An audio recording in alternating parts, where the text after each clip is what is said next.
Okay. Hello, everyone. Good evening, rats. My name is Haley. I am a bookseller here at the Novel Neighbor. We are a women-owned and independently operated bookstore here in St. Louis, Missouri. And so before I introduce our authors for tonight, I want to let you know what our plan was for the evening. So our authors will join me in just a second to celebrate the release of the Hurricane Wars. And towards the end of the event, we will have an audience Q&A. So if you have like any questions you want to ask Ali and Thea, please feel free to like drop them in the comments section of like whatever platform you're viewing this on at any time, and we'll make sure to ask them at the very end. So that's just like some housekeeping from me. And I'm literally so excited to introduce you guys to our authors tonight. So Ali Hazelwood is the #1 New York Times bestselling author of Love Theoretically and The Love Hypothesis, as well as a writer of peer-reviewed articles about brain science in which no one makes out and the ever after is not always happy. Originally from Italy, she lived in Germany and Japan before moving to the US to pursue a PhD in neuroscience. When Ali is not at work, she can be found running, eating cake pops, or watching sci-fi movies with her 3 feline overlords and her slightly less feline husband. Thea was born and raised in the Philippines as the eldest of 3 siblings. She holds a Bachelor's of Arts in International Politics with a minor in Peace Studies, and she has previously worked in governance and then women's rights. Aside from being an author, she is an avid traveler, an enthusiastic fangirl, a dungeon master, a voracious reader of fantasy and science fiction, an iced coffee junkie, and a horror podcast aficionado. She currently resides in Metro Manila with 2 turtles named Dumpling and Potato Chip, and an evil cat named Darth Pancakes, and a rather alarming amount of houseplants. So everyone, I would love to introduce to you Ali and Thea. All right, welcome you guys. How are you guys doing tonight? Oh, look, they have put that way. I am having the best night of my life, guys. Same. Hi. Hello.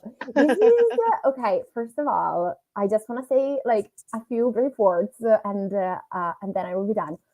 I just want to say that I still remember. So I have known your work for a long, long time, and I still remember in 2017. When I first started reading fan fiction of a specific ship that I would not mention because no one knows it anyway. And I remember like finding your work and being like, oh my God, this is the best thing. Like, I cannot believe that this is for free online for me to read.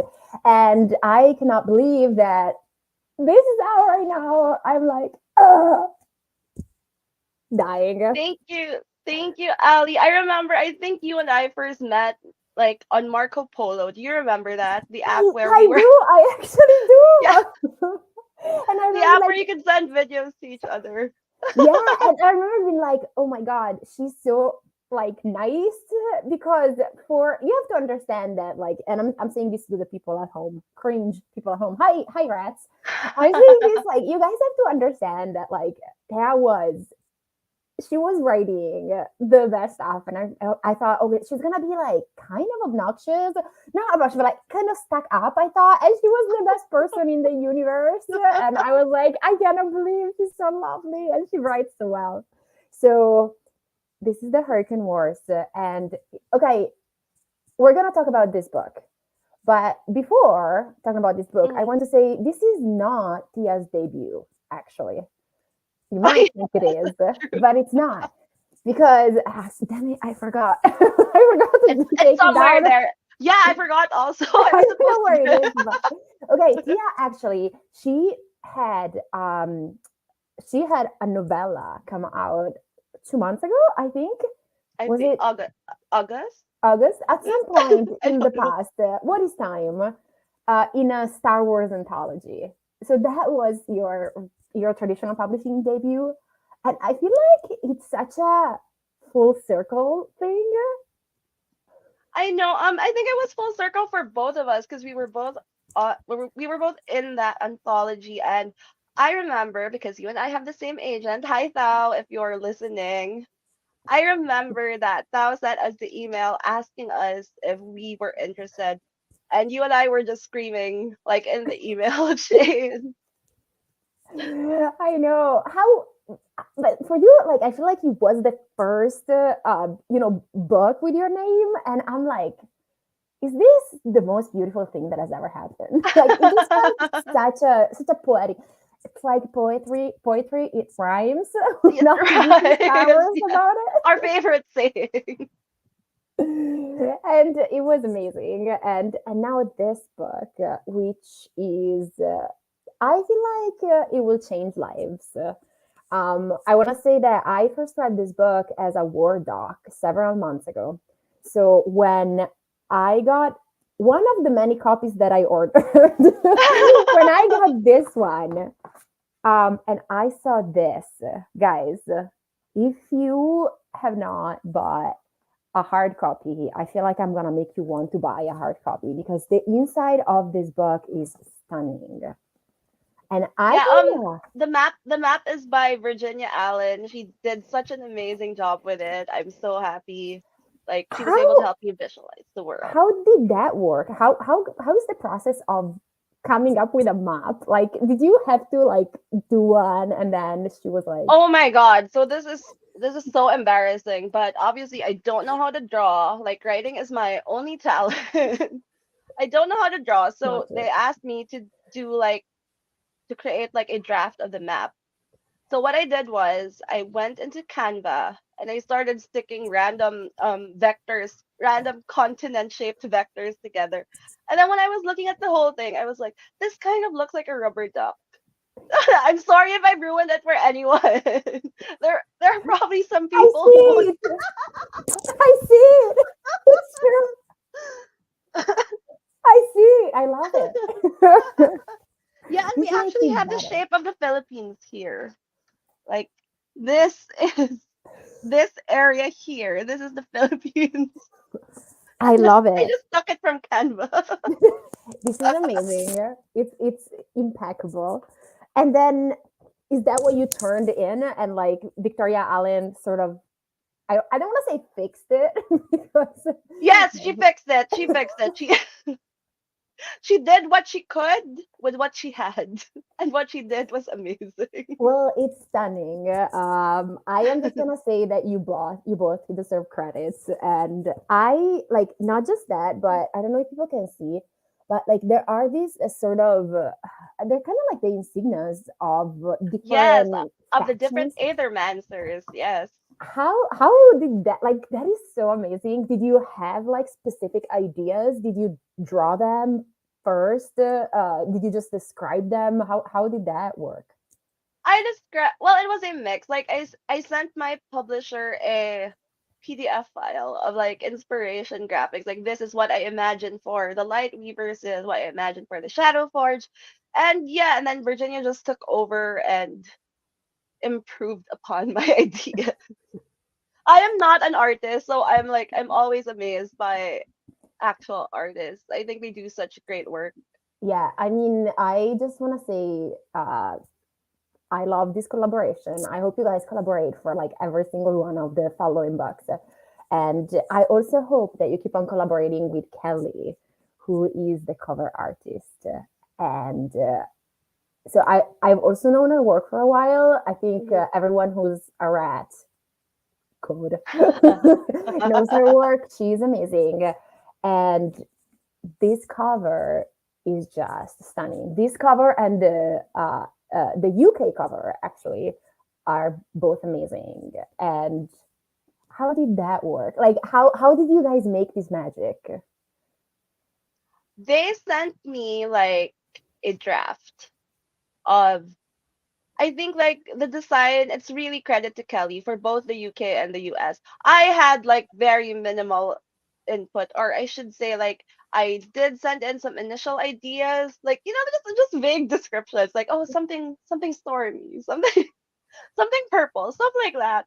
And then Kelly was really the one who took over and did all that from her beautiful, beautiful mind. She is Malaysian, so I think I think it was a perfect collaboration because she knew exactly the type of aesthetic that I wanted. Like the Philippines and Malaysia are not like they're not two identical cultures. They're very they vary from each other in different ways, but there is a certain aesthetic that is similar. So I love how Kelly was able to interpret that. Yeah, I mean, I think she's amazing. I also, okay, so this is random, but I have this here. Like, she once did like this comic, which was kind of like Oh a my gosh. comic, Is that the mm, mermaid? Is that the mermaid and The the sea Mermaid. serpent? Yeah. I'm gonna show people. This is gonna be okay. So this was actually, I have this. This was bound Oh my by a fan. god. Yeah. So I just want to say how versatile she is, because like she does Yeah. stuff, like she does these chibis, this little art, and then she does these like amazing kind of figures, and then she does stuff like this, and I'm like, what is your mind? What is it I like to know. Yeah. be? What is it like to be so talented? What is it like to be okay? But I think the same about you, because honestly, and I was rereading the book now after I had read it several months ago. Full disclosure, we're actually talking about, I'm gonna be real with you guys. I was done so dirty by by my agent, Oh and my potentially by Thea too. And yeah, like I'm here and I'm like trying to forgive and forget, but I was given an early version of the book to read before. I think you got, were you still in edits? Is that what it yeah, was? yeah. I think it was like maybe the fourth draft, I want to Yeah. say. And I think I it's possible that it's because I was insisting that I wanted to read it, but I still think that it was horrible. And I was given the version without smut. Let that sink in. I was given the smutless version. And I read it and I thought it was amazing. And I was like, this is the best slow burn. And honestly, it was fantastic. But then I found out that there was another version with smut. No, what happened was, it was actually my editors who kind of helpfully or maybe forcefully insisted that there had to be like some smut. Maybe like they didn't have to go all the way, but there had to be at least a little bit of payoff for the slow burn that had been building up throughout the entire book thus far. So for me, like I wasn't sure if it would be in character for them to be at that particular stage already, which is why I first wrote it without. And then my editor said, "No, Thea, something needs to happen here." And I was like, "Okay, yeah." And this was after we sent you the first draft. I want to say, first of all, the editor is, we thank her for her service. What's her name?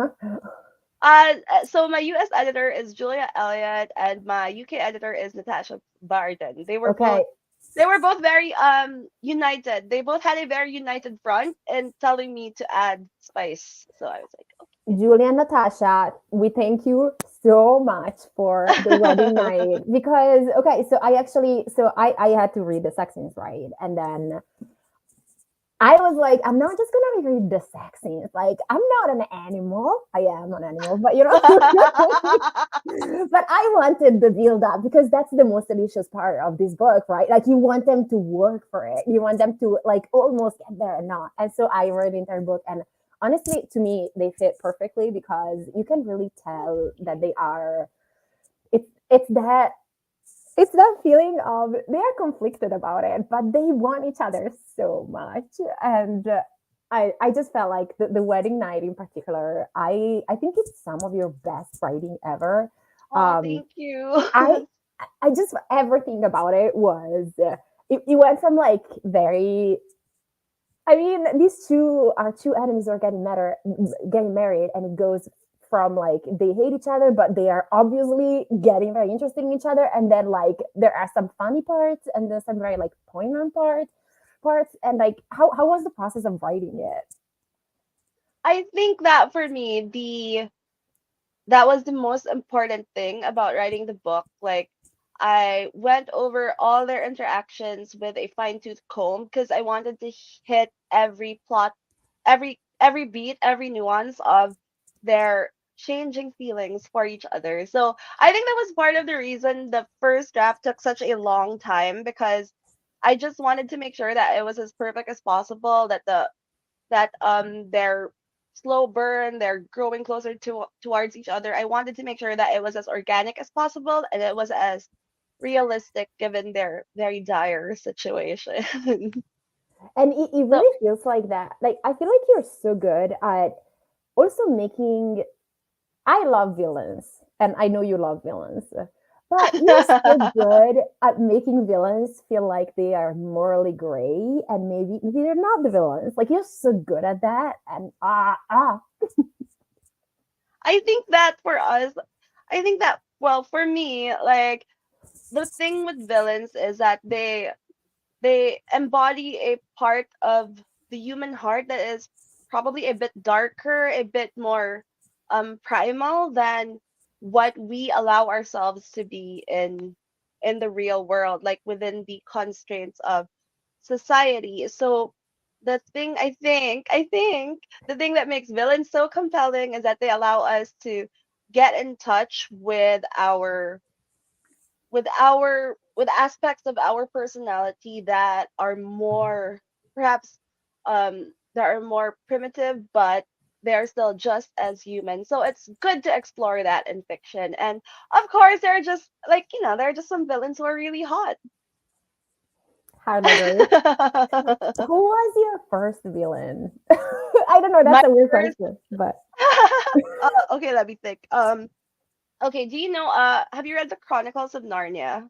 oh, I have not. I've seen the movies though. I should read that. I feel like it's one of those books that everyone should read, but Yeah, it was a pretty big part of my childhood, and the it featured like the first villain that I ever really fell in love with, the White Witch. She was just so beautiful and powerful, and she was just so unapologetic about being powerful.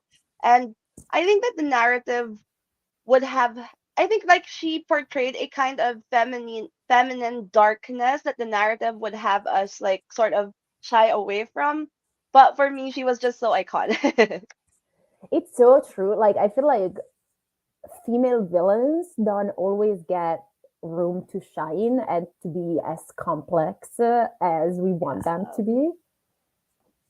I totally get it, honestly. I love the idea that Narnia was like what it's kind of like the first domino, and then like all the other dominoes sort of like fell, and now ta-da! This is where we are. Okay, so I'm gonna have to ask this because I know people want to know. Okay. This was originally a fan fiction. I've been there. I know you're gonna be asked at every single event. I am so sorry. I have suffered. Now you will suffer. It's like I am passing this.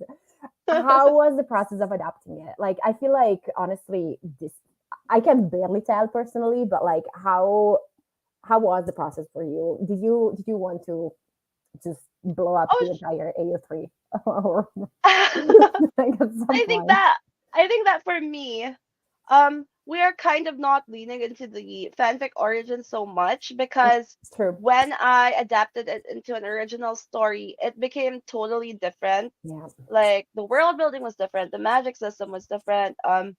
So a lot had to change, and in turn, this meant that a lot of the story had to change. So what actually happened was that I think there may be like a few sentences, like a few paragraphs from the original fic, but Yeah. overall, I would say that like maybe 10% made it into the actual book. And yeah, but of course I'm very proud of my fanfic origins. Shout out to mine and Ali's AOT reader.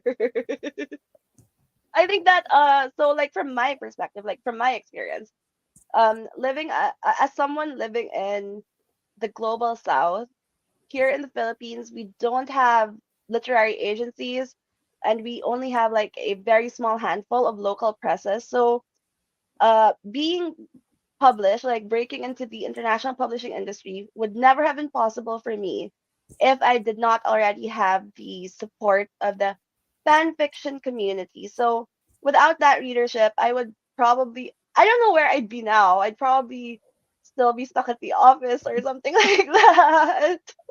But Well, I yes, actually remember that you and I were talking like several years ago, like mm, literally 5 years ago. And I remember you telling me that like several agencies had approached you already, and they were because the some of your fan fiction was like literally people who don't read fan fiction, who don't know what fan fiction is, they were reading it and they were like, oh, now I see what people like about, that specific ship or that specific character. Like I remember literally people who don't even know what AO3 is learning to read yourself. And so you had already been approached, but I remember you saying, yeah, but I don't think that's what I want to do for now. I think I just want to keep on writing fan fiction.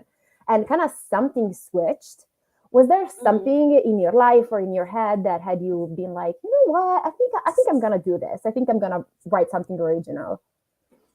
So around the time that people were approaching me to get to like to publish an original book, I think I was still in that stage where I had just started out in my job, and Mhm. I thought that there was still a lot that I needed to do because I used to work in politics and women's rights. So I did not want to neglect that because I felt that, well, I don't know, this is probably just like my ego speaking, but I felt that like what I was doing was really important. And then I think like I stayed there for 7 years, and then the pandemic happened and I was approached again. And this time, like, I think I was going through an existential crisis because I live alone.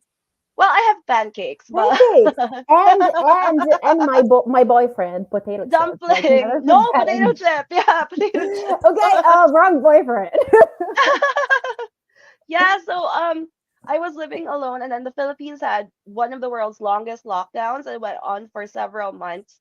So I think this was the perfect time for me to have an existential crisis about, am I really happy? Is this really what I want to do for the rest of my life? Because I've always loved to write, and I think that when I was approached, it finally felt like the stars had aligned and I could see how like getting into publishing would work out without feeling guilty that I was neglecting like a very vital part of nation building. So But also, yeah.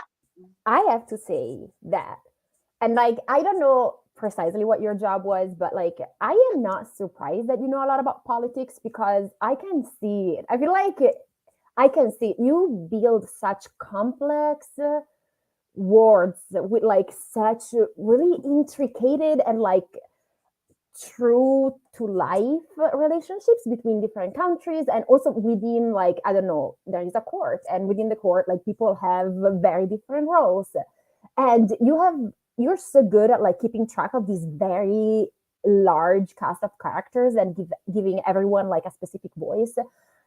Do you feel like that's related to your work in politics, or is it just like, maybe it's um more related to D&D? I don't know. so, so I think that what definitely helped me craft the international relations of the hurricane wars was really what I majored in college. So I majored in international studies with a track in international politics and peace studies, and that was really what actually gave me the idea for the fanfic, and then the fanfic that became the original novel after several iterations. I think that what I learned at school was really compelling because it helped me to understand geopolitics. It helped me to understand the various, the all the little details that went into forming a relationship between nations. Things like soft power, things like treaties. Those were definitely fresh on my mind when I started writing this book.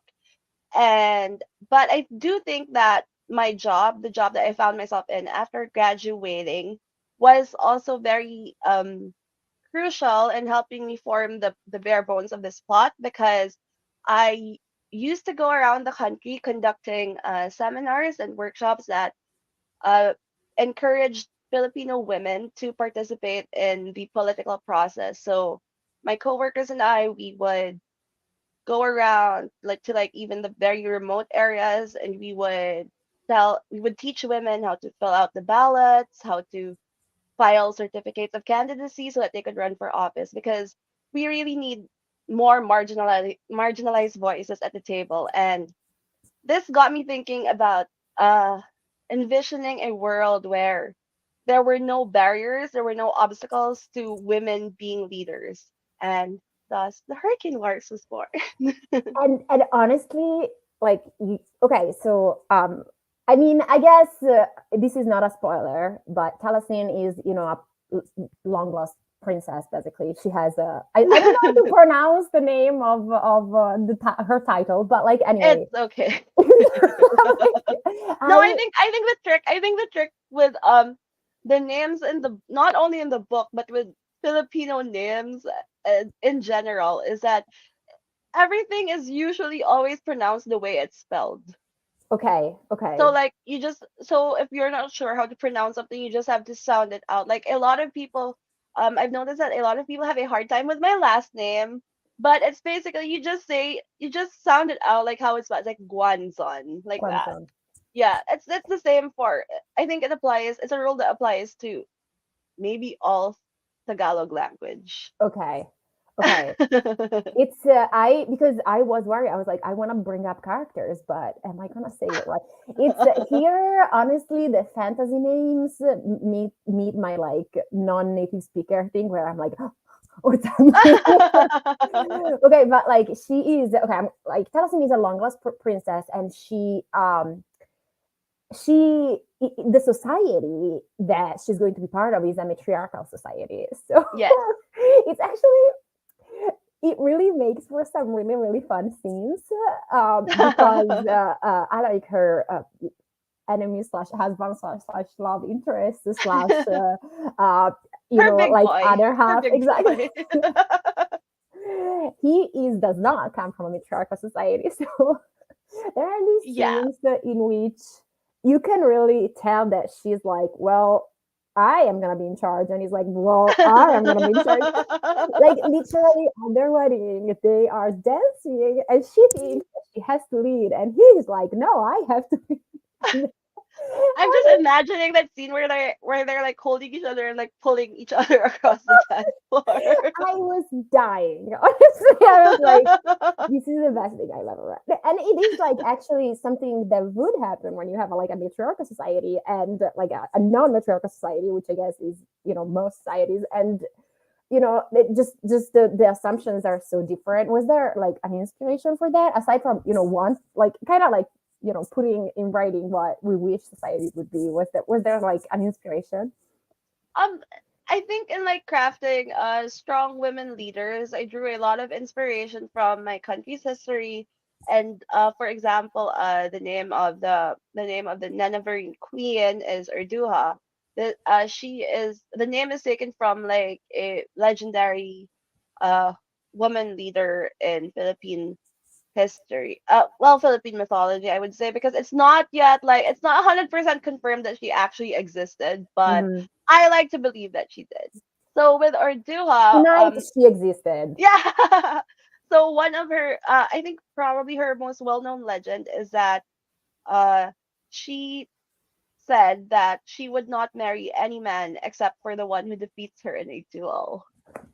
So I think like reading that as a little Filipino girl, I was so amazed. Like I was like, wow, this is iconic. I hope to be her when I grow up. I too hope to duel men. I I can like almost feel the way that was like formative for little Thea, and then it became this because okay, one of the honestly the best as a writer, can I just say writing battles and action scenes is so hard and you do it so I mean, I don't know if you do it effortlessly. It looks effortless when I read it. Like it's just Thank I just want to read it. Is it actually hard for you or does it like flow as much as it feels like it flows? It depends. I think for me, the hard part about writing action scenes is making sure that they're not all the same. Like, if she kicks him in the stomach in one scene, I should probably not make him kick her in the stomach again until like I don't know, maybe the second or third book because that will just let the reader think like why why is he always getting kicked in the stomach? Why hasn't he learned to shield by now? So I think, yeah, for me, I do enjoy writing action scenes because I grew up reading the Star Wars books, Mhm. and yeah, I like watching fight scenes. I like analyzing them, and I think that's probably my favorite thing to write. I wouldn't call it effortless, but it's definitely really enjoyable for me to imagine it all in my head like a movie. Like I was actually going to ask you if this is how you see, because I like the sparring scenes. I feel like if someone is gonna make a movie of this book, which I hope is gonna happen, if someone like I feel like they'll have the easiest time because you have basically choreographed everything, and like the one of the like so much of the relationship between Talasin and Alaric happens through the sparring. There are actually yeah. times when they're like, we gotta spar now because they're having a conversation and they're like, this is how we relate to each other. And It's their love language. it, exactly, it really is the love language. Like it's so important. It's not like just something that you can hand wave. Like every beat is important. It's literally most of the big kind of like developments in their relationship happen while they're staring. It's so good. Oh my god, I love it. I think that for them, for them, they're not the most communicative people in the world. They're not the most eloquent. So for them, it's definitely really all about the body language, and most of the speaking comes from the way that their bodies relate to each other, whether it be in fighting or in something else. This is me. I can't, guys. Like I don't know why I can't blink. Something wrong with my eyes. We're still Oh, here. oh my god. Oh my god. It took me like forever to learn how to wink. I You would have sit to down. learn. Thank I you. would sit down and be like, I also can't whistle. Like I hate people who are just effortlessly like they're whistling and they also like have melodies, and I'm like, yeah. I don't know how to whistle either.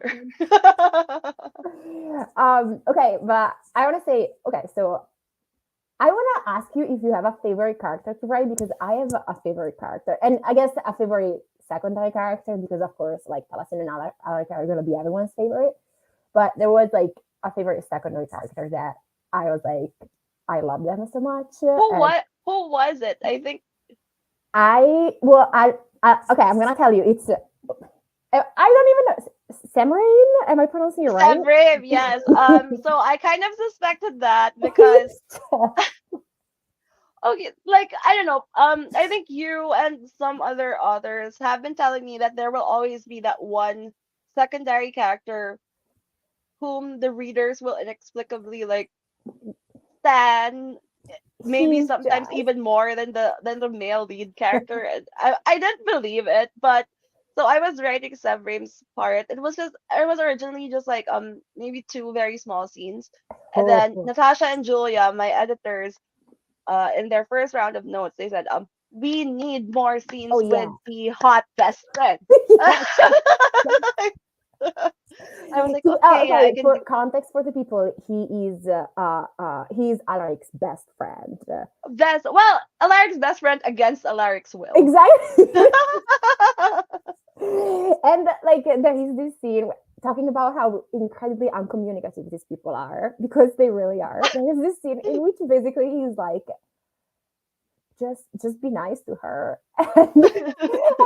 And Alaric is mind blown. It's like, so you're saying that if I am nice to her, she's gonna be nice to me? And I'm like, honestly, Samran, like he deserves everything. He's so patient and he's doing so much emotional labor for these very I uncommunicative. know.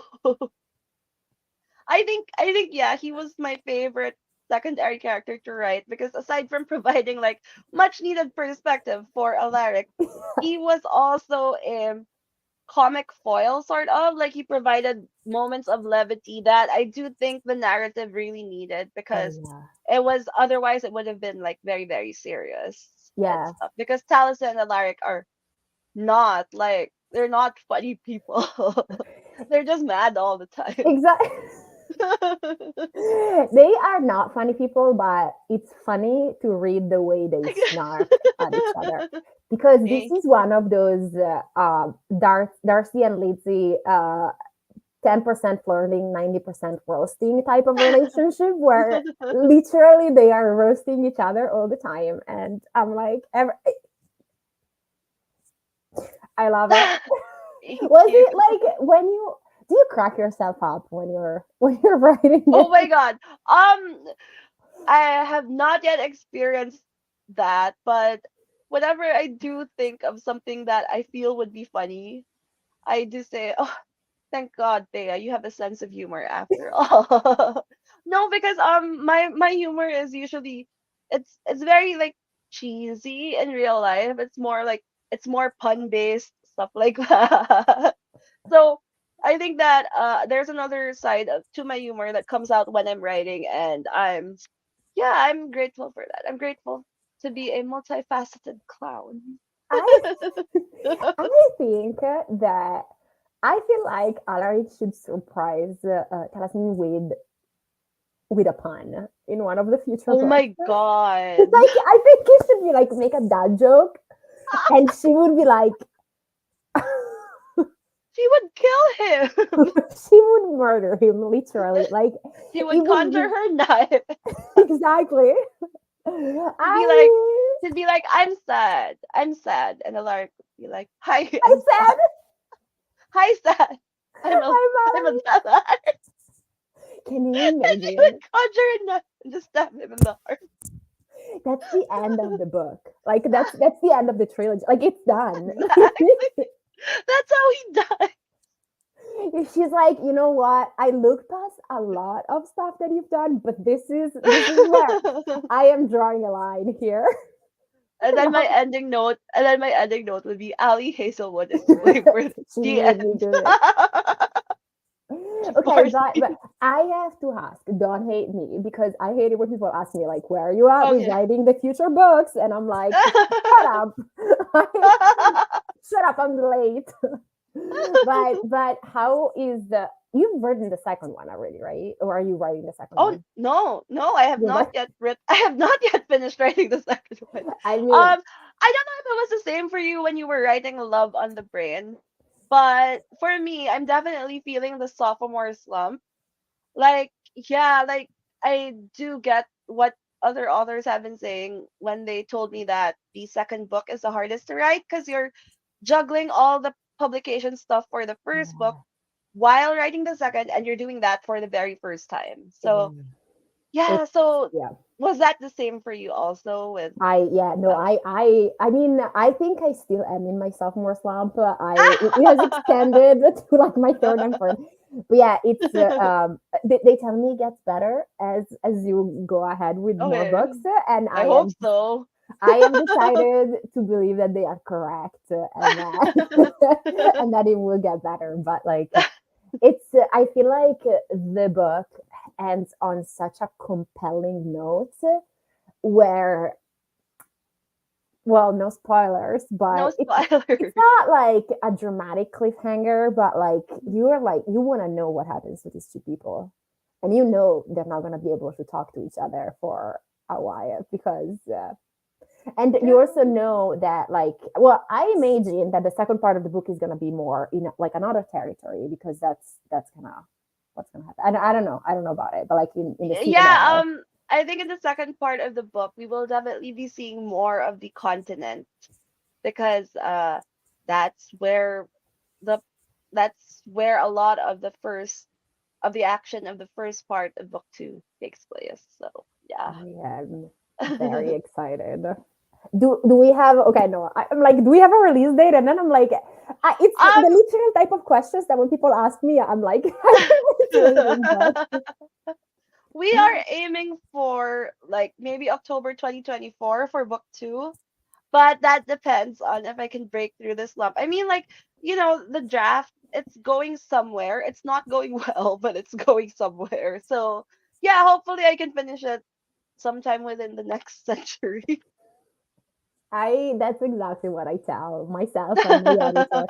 My editor's like, when can I get you edits back? And I'm like, when can we get the ads back? And I'm like, at some point in the next century, it's gonna happen. Our editors put up with so much, I swear. Truly, They're and doing they're God's work. yeah, and they're really nice. Okay, someone in the chat tells me Mhm. that we are going to Q&A. So, Okay.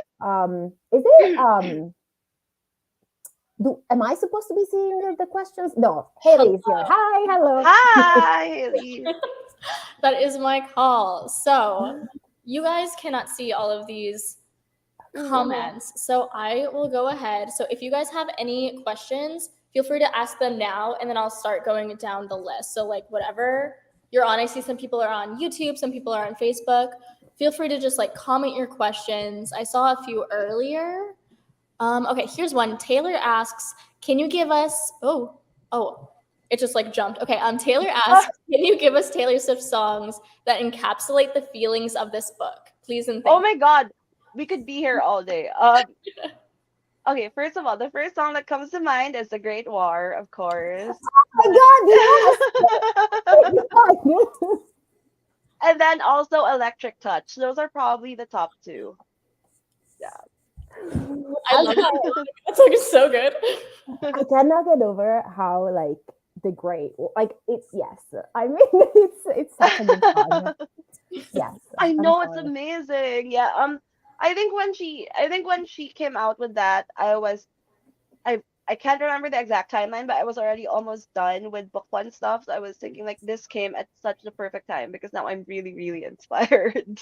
It's it's really just not just the war part, but like the connection part. Oh my God. Okay, sorry. I will stop now. We can talk about Taylor all day. Yes. Honestly, literally, like we could just this whole hour could have just been like us ripping back and forth about Taylor Swift. Like Could have been. my Super Bowl. Okay.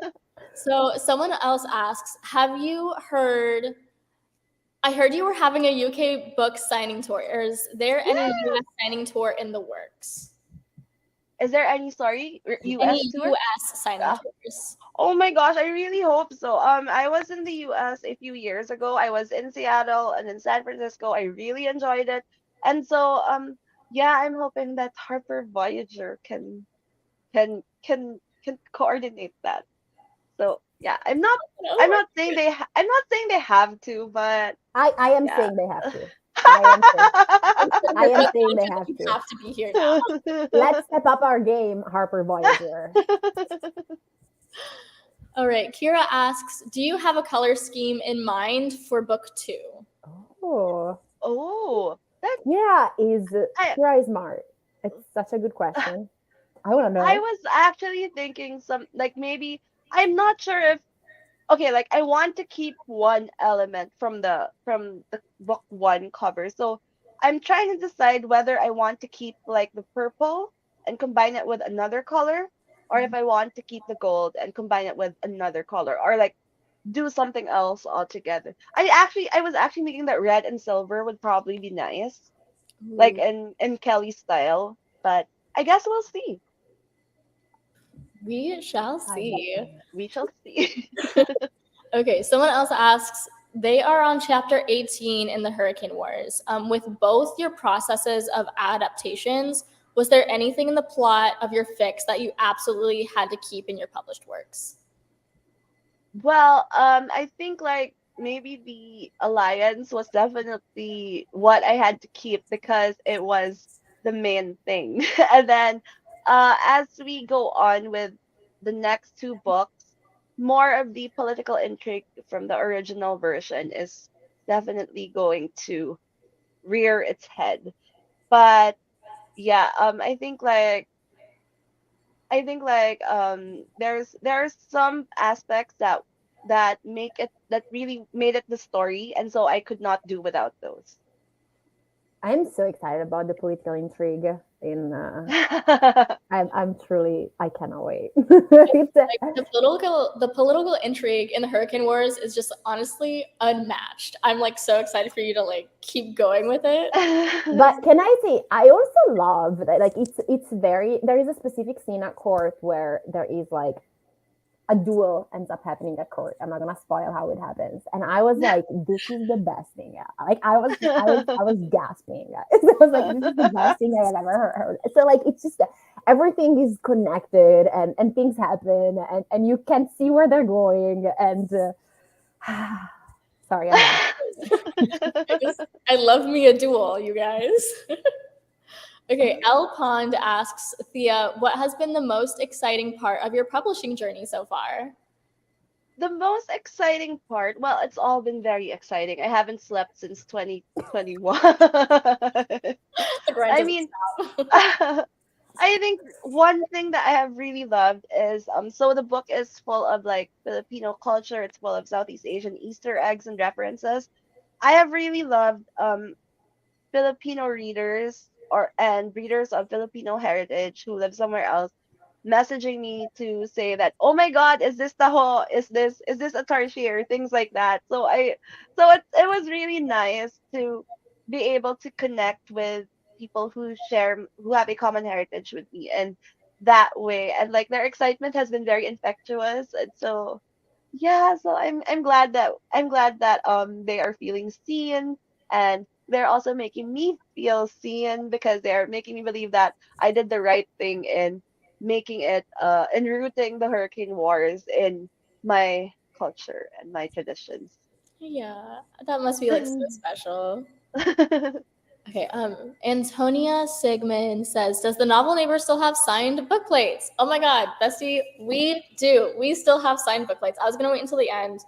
We do have signed book plates and then the exclusive art print as well. Oh, it looks so wait, nice. can I see? Is there like a little ship on the bottom of the book plate? There is. Oh my god. That is amazing. I do not have a signed book plate. I will be asking my know how to agent. use the mail. I guess I'm gonna have to order another version. I'm just gonna do that. You just might have to. But yes, if you go to thenovelneighbor.com, we do have extras left. You can order from us and we will send those little pre-order goodies for you. Okay. Someone asks, Ali, who is your favorite character on in the Hurricane Wars and the Aliverse? So I guess like Ali, who's your favorite characters in the Hurricane Wars, and Thea, what's your favorite character in Ali's books? Okay, well, so yeah, I have to stand by what I said. Like, Samarin is just he's the best friend, and you guys, like we were saying earlier, you don't understand how emotionally constipated Alaric is. Like, he is truly, he has no idea. Like, literally, he needs to be told, don't be mean to your future wife so she won't be mean to you. Like, this man has never been held. He has never known love. He has only known war. So it's the only way he can relate. And he has this friend who obviously gets around, and he's like giving him all this advice. But like, it's not like the advice it's not like it's a high level therapy stuff. It's literally just, how about you don't attack her? And, sometimes he'll be like hidden and he will listen to his interaction with her. Yeah. And Alaric's interaction with Talasin, and he'll be like, dude, like, Sabrim is Alaric's sleep paralysis demon. He's just, he channels the reader, because you look at these two and you're like, dude, like, you get no. And so he has to be my most favorite character. Like, I really hope that there's gonna be more of him. I also really like, although she's not present for as long, but like, I really like, and I don't know how to pronounce her name, Talasin's best friend. She's very, yes. She's very like, I don't want to say hard, but like, I love a character who's just, you can tell that she has a very strong shell, and you can tell that I'm sure things are going to happen with her, especially in the second book, and I'm very excited to know what happens with her. So I really like her as much. I hope that what happens to her is satisfying for the reader. I mean, if she ends up with Samarin, actually, oh my god, Ali, wait, no, that's like, wait, no, that's like, oh my gosh, there's like spoiler there. I don't know, wait. I'm not gonna say anything. Okay. I would die. I'm just gonna put it out there. Sorry, guys. Moment of No, panic. I think this was another example of our force bond. We're both on the same wave. I'm just like, The vibes. It's like the singular brain cell. Yeah, exactly. it's a As for singular me, red brain cell. You share it and it as just passes back and forth. I just think it's what it would be so perfect because they would like, sorry. Let's move no. on. Okay, as for me, my favorite Aliverse characters, well, of course, Adam Carlson. He is like the standard to which all men should try to aspire to. I feel Yeah, like he's, Adam and Alaric would get along very oh well. my god, like put They would those two not in a talk. room together. The emotional constipation would send us all to outer space, probably. That's all I And want. then I also like Misery Lark, who is the female protagonist of Ali's new book coming out in February, right? Yeah. She's my first vampire character. I She is my daughter. She is amazing, and I can't wait for everyone else to meet her. Listen, Bride is so good. You guys are gonna have such a great time. I loved it. I ate it out. oh, thank you. Slayer Collins asks, "What do you do when you need to break through writer's block or even just a slump?" Oh my god. I don't break through writer's block. I just live my life until I get inspiration again. No, I think that was what I used to do before I started writing for a living, where you have like actual deadlines to meet. Um, I don't know. It's been hard. I think that for me, I have kind of adopted the position of writing even though I'm writer's block. Like I usually what I do is I usually set a monthly word count for myself. It can be anything from 30,000 words to 60,000 words. And so with that monthly quota, I write every day so that I can have a feeling of sort of working towards a goal. So that's what works for me. And then there's also coffee, lots and lots of coffee, like So much fun. lots and lots, so much coffee. Like I think I can drink up to 5 cups of iced coffee a day. Oh my It's god. very bad. Yeah, like it's horrible, but I'm trying to cut down on that. And then what else helps me with the writer's block? Uh I guess like Doesn't sometimes you just need help? pancakes. Oh, I feel like he would help. Just being his amazing self around. no, he's the main cause for my writer's block. 'Cause he's so annoying.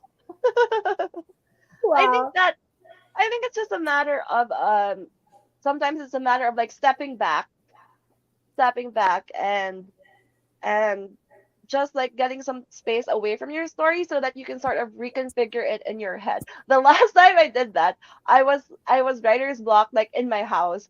So I booked a flight to Barcelona. So I was in Spain for like 2 weeks, and I was thinking like, okay, I'm here to write, but no, I didn't write at all. She was like writing retreat, but actually make it a vacation instead. I think I tried to justify it in my head as okay, I need a change of scenery to write, so I'll go back to Europe because my Schengen visa was still valid. And then when I got there, I was telling myself every day, I really need to write. It just never happened. Does it? But I yes, have literally convinced myself that I was gonna do a writing retreat at Disney. okay. The lie we tell ourselves. I think overall it's just a matter of like being kind to yourself, giving yourself time to reflect and to like not really like super force it in such a way that you start feeling burned out. Yeah. All right. Francine asks, "How much more spicy can we expect book 2 to be?" Well, because okay, like in book one, there was not a lot of spice because I needed to lay the groundwork for them to be able to get to the physical aspects of their relationship. But in book two, well, let's see how much my editors will cut out because I'm pretty sure they will they will cut out some stuff. But Natasha and Julia, if you are listening over my dead body, no, no. I think like book two is it's shaping up to definitely be a lot spicier. Nom, nom, nom, nom, nom. It's I, what we need, Natasha and Julia. I'm talking, this is a message for Natasha and Julia. It's what we need because, like you said, these two idiots cannot communicate. So that's the way they connect, and this is my appeal so that no one can say as sexy. Thank you. okay. Desiree says, she asks, just a silly question. How would you describe a lyric's smell? And then Ali, how would you describe Jack Smith's smells? Like, what do they smell like? I know how Alaric smells sandalwood. Mm. Yum. He smells like Burberry Hero. Yeah. Slay. Honestly, Adam would smell like lab reagents and buffer liquids and like like uh, disinfectants. That's what he would smell like. I remember that smell. I used to be in STEM also Yeah, before I you switched to liberal art. There's a very specific smell. So exactly. when I was reading the Love Hypothesis, I was getting war flashbacks because I was like, oh my god, I'm back there again. And that smell sticks. Like it doesn't go away when you leave the lab. So Yeah. unfortunately, that's what it smells like. Ollie smells the same, so it's fine. That just like makes me not like science. I'm like, I don't understand it, and if it makes me smell bad, I don't want it. Honestly, I think with reading Ali's book, like with reading her feminist book, like it just takes me back to the chem lab, to the goggles, to my professor getting mad at me because I was wearing slippers again, and because I kept forgetting to bring closed shoes to the lab. I don't know. protective equipment. Honestly, it's I get it. It's how I work through my trauma, so I totally get it. Ali's like, I don't need therapy. I have. I'm right. I impose stuff on you guys. All right. Another question is, do you already know how the Hurricane Wars is gonna end? Like that whole series? Yes, I do. Ooh. Yeah. I may not know how to outline. Like I have no talent for outlining at all. It's when I write, it's very much no thoughts, just vibes. But I do have like specific um scenes that I know that I need to reach. So it's a matter of getting from point A to point B to point C and not like and just going with the flow as to what are the events that move us from one point to the next. So I do have a middle part and an end part marinating around in my head. And yeah. I'm excited. I actually want to tease people like what like I'm trying to imagine what people will do to me if it's not a happily ever after. Like that's not gonna be pretty. Okay, that's not your I know, team. yeah. I shouldn't even joke about it. Yeah. Tell No, me but that my daughter and my son not will end up. Actually, this sounds really bad. Okay, so telling me that my daughter and her boyfriend will end up together. That's all I need to Of know. course, yes, I am a very firm believer in happy endings. I was just teasing you guys. If it's not a happy ending, you have my permission to show up at my house here in the Philippines It's an I will show up HUK for anyway. no one. and stare at me from my window. Okay, we're gonna do a couple more questions. Okay. So one that I found is really funny. If Talasin, Alaric, Jack, and Elsie went to a karaoke bar, what song would each of them pick to sing? Wait, okay, Ali, do you have any ideas? I mean, okay, I have to say, like both Taliesin and Alaric, they are so mad. It has to be like some death metal. Like it has to be something like, it has to be that. I don't even know. Oh my god, do you guys remember that song that is super old? Kelly's, I think it was like, "Hi, I hate you so much right now." And that's what the song Oh said. It my was god. just like her yelling, "I hate you so much right now." Honestly, I feel like they would sing it at each other. That's Salison's Chat, if you anthem. know what it is, drop it in the comments. As for Jack and Elsie, I don't know, because for me they have a very Disney vibe to them. Because I keep like Honestly, because the cover is very Beauty and the Beast, and then like yeah. of course there's and Jack and Elsie are very Disney names, so I feel like they would probably love to sing something like "I See the Light" from Tangled. Oh my god, I love They this. would be just having this soft and romantic duet in one I love corner this. and gazing lovingly into each other's eyes, and then Taliesin and Alark are on the other side just saying "I hate you, I hate you, I hate I love it. That's amazing. you." They're just gonna like out sing each other in karaoke. I can do it better than you. This is the double date we need. Honestly, I would pay Listen to all the money. fanfic writers right now. They're on AO3. Their little fingers are typing it up. We're gonna get this in like 2 days. I guarantee it. Guys, you know our usernames. Gift it to us, please. So we can go so we can read it. DMs, hit us up. All right, you guys, we're gonna do one last question for the night, and I think it's gonna be like a fun one as well. Okay. So Nikita asks, other than each other, who are each of your favorite authors and your authors' inspirations? There's a lot. Okay, I think Ali and I share a lot of favorite authors among our author friends. There's Julie Soto, Oh who my gosh, wrote shout out, she's Forget here Me right now. Not. Hi, Julie. And then there's Jenna Levine, who wrote My Roommate is a Vampire. And then there's Katie Shepherd, who wrote Bear With Me Now. I love Bear With Me Now. In Sweden, the deal is coming out like I want to say in 2 weeks. This month, but I don't think. know. Yeah. Yeah, like This very month also. soon. Very Yeah. soon. Yeah.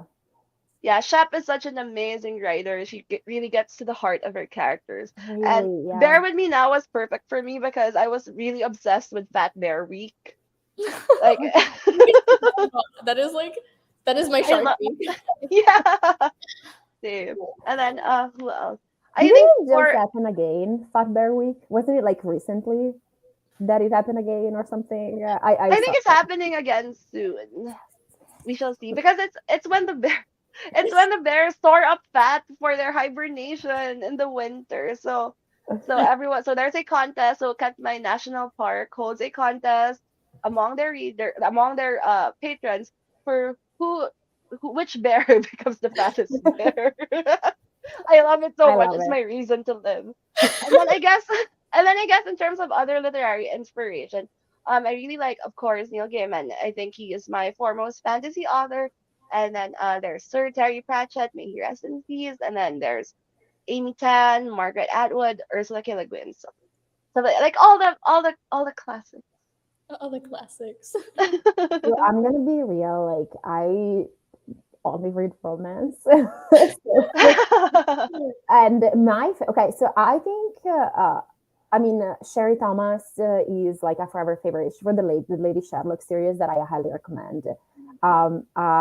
Nalini Singh, she wrote the Side Changeling series. She's just fantastic. And I'm literally going to a con just to meet her next year. I'm like, oh Wow, my god, amazing. and I'm so excited. And I like a recent favorite. She has 2 books out, but I am obsessed with her. Is Nikki Payne. She wrote Pride and Protest. We love Nikki Payne here.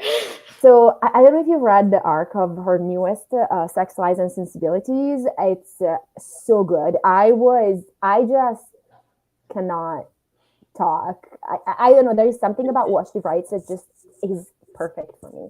It's just really everything that I want. List. And then another like other 2 recommendations of like authors that we know and love. One is Kate Goldblack. Oh yes, you again. Yes. You again, and then Sarah Hawley. She has I always mix up the title of her first book and second book. One is the Witch's Guide to Fake Dating a Demon, and the other one is the Witch's Guide to No, Ah, a demon's Demons. guide to wooing a Oh my God. witch. Yes, thank you. And then Yes. and then the last one is a werewolf's guide to seducing a vampire or Yes, something like that. yes. I think that Sarah Holly is the bravest out of all of us. She is, Like she's not afraid to go there. She's not afraid to be as guys. wild as her imagination can let her be. She's gonna throw in some tentacle stuff in one of these books, and we're I'm gonna be I'm like, pretty sure. yes, we're gonna be like, yeah, that feels like Sarah. Yeah. All right. Well, thank you, Ali. Thank you, Thea, and congratulations on your release of the Hurricane Wars. Woo! Thank you. I'm not at all surprised that we ended this with tentacles because Ali is here. I'm not at all surprised. We did not even talk about the metaverse today. Like, what is happening to us? You brought it up just now. Okay, yeah, we got it in. Listen, this is the brand, and I stand for it. So, if you guys still need copies, we are an independent bookstore, and we do know how to use the mail. And if you order the Hurricane Wars from us, you will get this cute little. It's upside down. You'll get this cool art print. It's absolutely stunning. And then you will also get a signed book plate. And you can order those at the novelneighbor.com. I will put it up on the screen for you to see, thenovelneighbor.com. And thank you so much for joining us tonight. Thank you, Ali. Thank you, Thea, so much. I hope you guys have a good rest of your night, and go Rats. Go Rats! Thank you guys. It was such an honor. Bye. Bye.